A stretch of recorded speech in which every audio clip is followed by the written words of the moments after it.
public forum case structure. So we've talked already about what is public forum debate. We've talked about what are the time limits and the restrictions so we know the order of the debate round in a public forum debate. Today we're going to talk about what does a public forum debate case look like. And so we're going to just go through this so that we know what we're doing as we start to prepare to write our public forum case. So the first constructive speech for both sides is going to include a pre-written case. Right? So both teams are going to say, here's what we think ought to happen in the world. So with the organ donation resolution that we're debating, the argument is if you're the pro, your case is going to say that we should allow financial incentives. If you're the con, your case is going to say we shouldn't allow financial incentives for organ donation. So that's what your case is, and it's pre-written. It's something that you're going to have written down, and then you'll read that case, just like we did for Lincoln Douglas. The first constructive speech, how long is it, Ricky? 4 minutes. It's 4 minutes long, right? We already know that the first constructive speech is 4 minutes. So you have to keep that in mind when you're writing your case. There's not a lot of time to talk about stuff in that case. Public forum requires communication, so the speed has to be reasonable. You need reasonable speed. You want to have your speed be reasonable. You don't want to write a 15-page long case that you just have to fly through, because the goal of public forum debate is to communicate and to persuade any audience. You're not going to persuade just any old audience if you're flying through 15 pages. You need to walk them step by step through your arguments. So we have the pre-written case. We know it's only 4 minutes and our speed has to be reasonable. So with that in mind, we can think about what needs to actually go into a public forum case. So what are the goals of a public forum case? The first goal is to grab your audience's attention. Grab your audience's attention. You want your audience to know, why are we even talking about this topic? So that's your first objective. The second objective is to clarify any potential confusion. Clarify any potential confusion.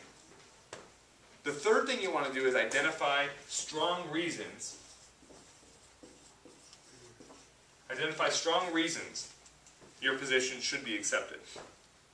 And finally, you want to finish with a compelling conclusion. So you start out your speech, and this isn't just a public forum debate case. Any speech you give, you want to start out grabbing your audience's attention. Clarify what are we going to talk about for however long that speech is going to be. Give the reasons that you think this is the way we ought to give this speech, or that we ought to go in a certain direction. And finally, finish strong by giving people a compelling reason to vote in your favor. So that's any speech that we give. That isn't just a public forum debate case. So this right here is how you write any paper. This is how you write essays in college. This is how you write any persuasive speech you're ever going to give. You want to tell people, what are we talking about? Get their attention. Why should they listen to you? Clarify what are we talking about. Give strong reasons in your favor, and then wrap it up in a way that they're like, oh, I really want to come onto this person's side of this issue. So let's start by talking about the attention step, the attention getter. So the first question the attention getter answers is, why should we care about this topic? Why should somebody sit and listen to you for the next 4 minutes talk about something? So if I stand up and I say, I really like the color blue. Do you really want to listen to me give a speech for the next 4 minutes about why I like the color blue? Yeah. You might, but most people don't. What if your option is to listen to me give a speech for the next 4 minutes on the color blue, or go watch a Saints game? Which are you going to do? Listen to your color blue. Are you? You really hate football that much? No. So the reality is, you have to convince somebody that it's worth their time to listen to you speak to them. And so even when you're given the opportunity to stand up on a platform and speak, you have to convince your audience that it's worth their time to listen to you. And so the first thing is, why do we care about this topic? Second is, why should we like your position? So let's say that my position is that we ought to allow financial incentives for organ donation. Well, you need to give me some reason. Maybe it's there's not enough organs out in the world, so there's people who die every day because they don't get the kidney that they need. Or it's, I tell this really compelling story about these 5 kids who got in a car accident and they died, and their parents were stingy and said, if I'd have been paid, I'd have given away their organs, and then all these people ended up dying. Maybe that's your reason. You tell the story that we need to change the laws that we already have on the books. So why should we like your position? The next question you're asking is, can your arguments make a real difference in the world? And so this is very important. If you can show your audience from the very beginning that by listening to what you're talking about, they're going to have an opportunity to vote to make a difference in the world, to make their life or somebody around them's life better, they're going to be that much more interested in paying attention to you for the next 4 minutes. And finally, the thing you want to do is set the stage in your favor. Set the stage in your favor. When you grab somebody's attention, you don't only want to say, this is an interesting issue. You want to tell them, not only is this an interesting issue, but my side of this issue is the correct side of this issue. And you should be interested in listening not only to my speech, but to all the arguments I'm going to give you that help you buy into my position. So, for example, if you are arguing that on the con, that it's way too much to take people off of lists and to start allowing people to just go out and buy organs because people without money now aren't going to get organs to live, then you want to start telling that story from the very beginning. You don't want the judge to hear that in the middle of your speech. That needs to be out in the very beginning. So that's what you do in your attention step, in the attention getter. Once you have your audience's attention, what are you going to do? The next thing you want to do is to clarify. What are we actually talking about? So the first thing you want to know is, what is the resolution? What are we actually going to spend the next half an hour debating about? So you're talking about the resolution. The second thing is, what is this debate going to boil down to? So even though we know what the resolution is, let's say it's a really broad resolution. It's that the United States is overextended in its military. Well, what are you going to need to do? You're going to have to focus on very specific instances where it's overextended. And so not only the resolution, but more narrowly, this debate itself. So what's the resolution talking about? What is this debate about? Next, you're going to clarify definitions of key terms. What does overextension mean? Or in our resolution, what do financial incentives mean? What organs are we talking about when we talk about organ donation? And can it be organ donation if there's financial incentives involved? Maybe that's part of the discussion that we're going to have. Next thing I'm going to do is provide your team's thesis. And just like in any essay that you write, when you have your thesis, this is going to be what your entire argument is going to revolve around. You're telling the judge what voting for you is going to mean. So if you cast an affirmative ballot, if you cast a pro ballot, then you're voting for a world where Bill Gates is never going to need an organ that he can't buy. If you're on the con, you say, you're voting for, if you vote for me, you vote for a world where the richest person and the poorest person wait in line just like everybody else, but that is the most fair system that we can come up with. Those are the stories that you're potentially going to tell. So, what's your thesis? And that's what you're focusing on. And the last thing you're going to do in your clarification step is to preview your main arguments. So what are the reasons that you're going to present? You want to preview that in the second step of your speech, because that way the audience can make a mental note of, oh, here's David's 2 or 3 arguments that he's going to be making, so I'm ready for those as they come along. So turn to page 2. So we know that you need to get your audience's attention. You need to clarify, what are we going to talk about?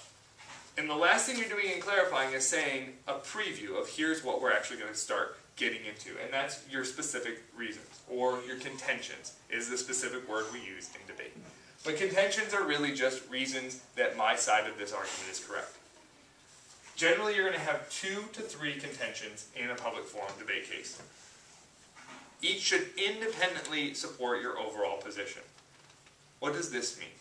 Independently supporting your position means that you shouldn't have 2 or 3 arguments, all of which follow along with each other. So for example, one argument that says we have a limited number of organs, the second argument that says we can expand the number of organs if we allow people to pay for them, and the third which says having more organs will be good.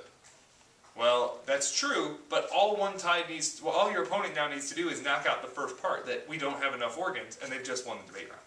So you want to have 3 independent reasons. So better arguments would be not allowing financial incentives causes us to have a shortage of organs available. Allowing people to purchase organs will increase the supply and eliminate shortages. Those 2 arguments can stand on their own. What's the structure of a contention? The first thing you're going to have is a tag. And the tag is just a simple way to try to tell the audience what they ought to write down in their minds or on paper as they're listening to your debate. So one tag might be, buying and selling organs cheapens human life. So there's 3 parts of every argument, right? We already know the 3 parts of any argument. They're the claim, the warrant, and the impact. Just like in Lincoln-Douglas debate, we have those three parts of any argument. And the claim is just the argument that you're making. So, the argument that buying and selling organs cheapens human life. Maybe the argument is going to say, allowing the sale of human organs puts a price on the value of people's lives. Right? Those would be your claims. But a claim standing by itself doesn't do you any good. So you need the warrant, which is support. The warrant is your support. The warrant says what supports this argument. You want support for the argument that you're making, something that backs it up, makes it more credible. For example, if I say, ethics professor Smith states that human life can't be valued, but buying an organ to save a life will put a price tag on staying alive, thus undermining the invaluable nature of humans. So let's say that I have that quotation. That's going to be my warrant. So my claim is that we're cheapening the value of human life, and now I have an ethics professor who says this is cheapening human life. And finally, the impact. What does your argument uphold and justify, or why does your argument uphold and justify your side of the resolution? This is really vital. Because if all you do at the beginning is say, allowing people to buy organs cheapens the value of human life, and I have an ethics professor who agrees with me, and you move on, you haven't told the judge or anyone else in your audience why they should vote for you on that issue. Because maybe that's true, but why does that matter to whether or not we allow people to buy and sell organs? Does cheapening human life matter? Yes. So why does that matter to this resolution? So that's what the impact. You're saying, does this uphold the resolution? Does this justify your side of the resolution? So for example, the quotation might be, when human life is only as valuable as the price of an organ, human life becomes no more valuable than any other commodity, and the market determines who is valuable enough to be allowed to live. So that's your impact. If the market's determining who's valuable enough to allow to live, then obviously that may not be the world that we want to be living in. So we may not want to live in a world where people can buy and sell organs. The contention should contain one or two quotations. One or two quotations. One or two quotations. So maybe you're going to need two quotations to get you all the way to your impact statement. And finally, contention should argue in general for your position. You don't want to have one specific example. So you don't want your contention to be some specific individual who allowing them to sell their organs would allow them to get out of poverty, or one specific individual who, if only they could have bought organs, they would have been able to stay alive. You want it to be broadly applicable so that the arguments you're making apply to the whole country. So finally you have your conclusion. You're going to finish strong, right? So what do you need to do in your conclusion? You need to reprise the main contentions. So just like in any essay where you started out getting your audience's attention, you clarified what we were talking about and previewed the three things we're going to talk about, and then you talked about those 2 to 3 things. In the end, you need to remind the audience, here are the 3 things that we've talked about. So you reprise the main contentions. Second, you tie back to your attention getter. So remember that story that we told at the very beginning of the little boy who, because he didn't get an organ, died? That story that we told that got our audience interested? We want to remind our audience about that little boy at the very end of our speech as well. We don't want to just leave that little boy in the beginning. We want the audience to remember that little boy because we're trying to persuade our audience to come to our side. And remember that this is ultimately one last chance to persuade. This is one last chance for you to persuade your audience.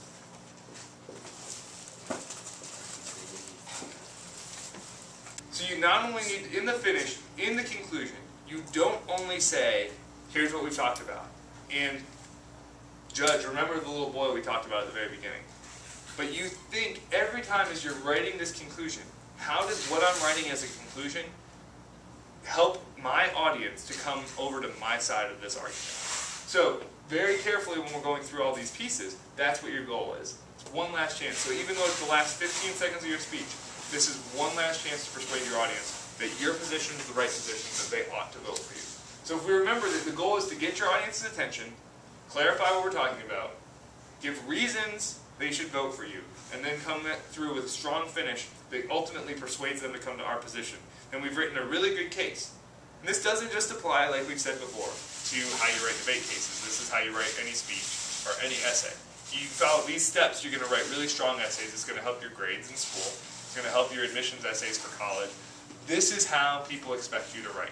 This is how people expect to hear arguments presented to them. And this is how you expect people to present an argument to you. And so when we're going through and writing our cases, these are the pieces we're going to put together. What questions do you have?